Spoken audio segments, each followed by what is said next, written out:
तस्य रोगो न जरा न मृत्यु प्राप्तस्य योगाग्निमयम शरीरम। तो आज मैं राखी जी आपको स्वस्थ दीर्घायु को कैसे हम प्राप्त करें, हम हमेशा स्वस्थ कैसे रहें, हम अपने चिकित्सक खुद बन के रहें, तो उसके कुछ सूत्र जो हमारे ऋषि महर्षियों ने हमें बताए उसका पर मैं अपने विचार प्रस्तुत करूंगी। तो सबसे पहले उन्होंने ये बताया है कि आप अपने मन को संतुलित रखें, क्योंकि मन ही सब कुछ है। मन के हारे हारे, मन के जीते जीते। और हमारे श्लोक में कहा है मन एव मनुष्यानाम कारणम बंध मोक्षयो। तो मन ही मनुष्य को बंधन देने वाला है, मन ही मनुष्य को मुक्ति देने वाला है। इसलिए मन में हमेशा अच्छे विचार सोचें। हमारे वेदों में भी कहा है तन में मन शिव संकल्पम अस्तु। मेरा मन शिव संकल्प वाला हो जाए, शुभ विचार वाला हो जाए। तो हमेशा शुभ विचार सोचें, अच्छे विचार सोचें। बीमार हो जाए तो बीमार के विचार नहीं लगे, मैं स्वस्थ हूँ, मैं स्वस्थ हो रही हूँ, मैं निश्चित रूप से स्वस्थ हो जाऊँगी, इस तरह का अपना विचार लगे। हम जैसा सोचेंगे वैसे ही हो जाएंगे। एक बार आपको मालूम है महाभारत का जब युद्ध हो रहा था, अर्जुन का रथ जब दोनों सेनाओं के मध्य खड़ा किया गया, अर्जुन ने देखा ये गुरु द्रोणाचार्य, ये भीष्म पितामह हैं, ये मेरे सब भाई लोग, इनसे युद्ध कैसे करूँगा। ये मन में विचार आते ही गांडीव हाथ से खिसक जाता है और वो निराश होकर बैठ जाते हैं। उतने में श्री कृष्ण महाराज जी आते हैं, तो वो कहते हैं अर्जुन तुझे क्या हो गया, क्यों नपुंसक बना, तू किसको मारने वाला है, ये शरीर तो नश्वर है, आत्मा अजर अमर है। नैनम छिदंती शस्त्राणी नैनम दहती पावक न चेदम क्लेदयंती आप न शोष्यति मारुत। आत्मा को न शस्त्र काट सकते हैं, न जल गीला कर सकते हैं, न वायु सुखा सकती। तो तुम तो आत्मा हो, तुम युद्ध के लिए खड़े हो जाओ, या तुम क्षत्रिय हो, तुम्हारा कर्तव्य देश की रक्षा करना। तो वो खड़े हो जाता है। तो एक विचार ने उसको बिठा दिया था, जब ये मन में आया कि मेरे भाई हैं, ये गुरु हैं, वो हैं, और एक विचार ने उसको खड़ा कर दिया। तो विचार के अंदर इतनी बड़ी शक्ति है। तो हम अपने मन में ना रोग हो जाए तो रोग के विचारों को नहीं लाएं, हमेशा खुश रहें, हंसते रहें, हंसाते रहें। ये सबसे बड़ी कहा कि जहाँ कोई थेरेपी काम नहीं करती वह हास्य थेरेपी काम करती है। तो सबसे पहले अपने मन को अच्छा बनाएं। दूसरा बताया कि हमारा प्राकृतिक भोजन हो।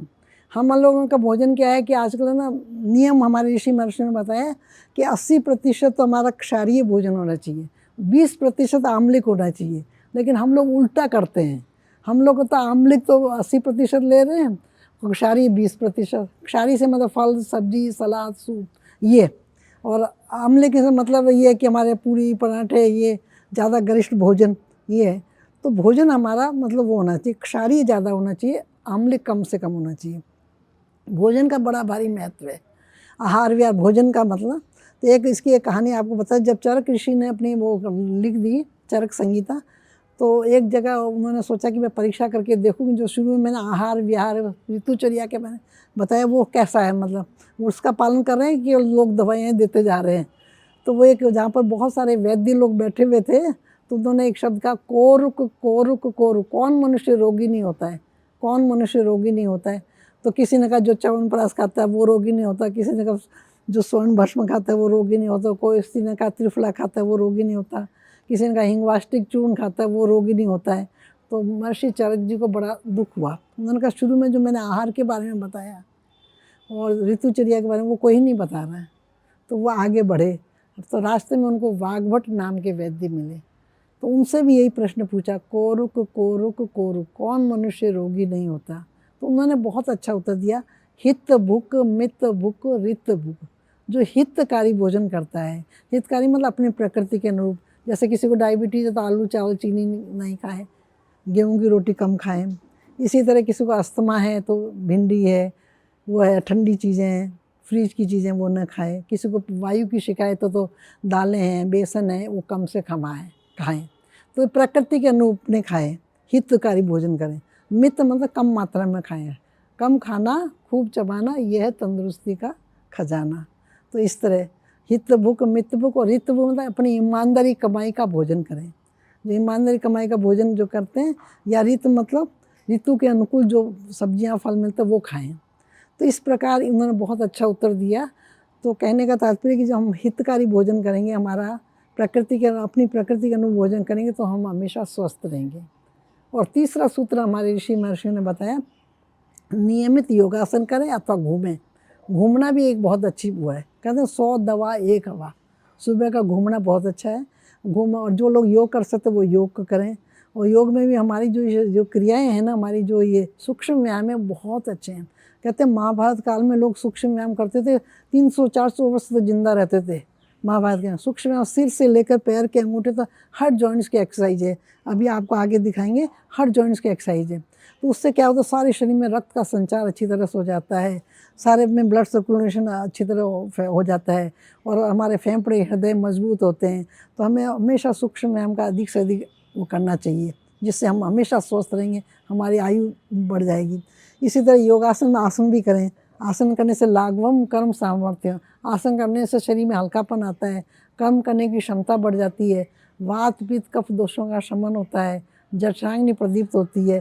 तो इस प्रकार आसन है, सूक्ष्म व्यायाम हम हमेशा करते रहेंगे तो हमेशा स्वस्थ रहेंगे। और साथ साथ थोड़ी सी हमें डिटॉक्स वाली क्रियाएं भी कभी कभी सप्ताह में 1 दिन करनी चाहिए, जैसे कुंजल है, जलनेती क्रिया है। इससे क्या होता है, हमारे जितने टॉक्सिन्स इकट्ठे हो जाते हैं, विजातीय पदार्थ होते हैं, वो बाहर निकल जाते हैं।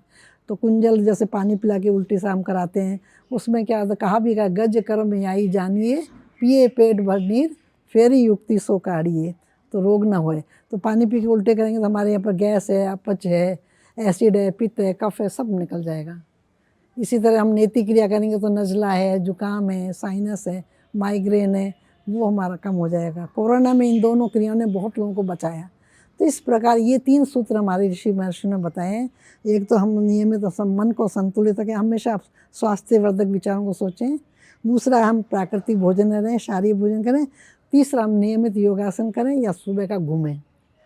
3 सूत्रों से हम हमेशा स्वस्थ रहेंगे और दूसरों को स्वस्थ बनाएंगे।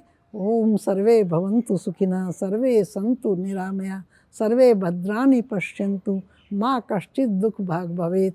ओम शांति शांति शांति।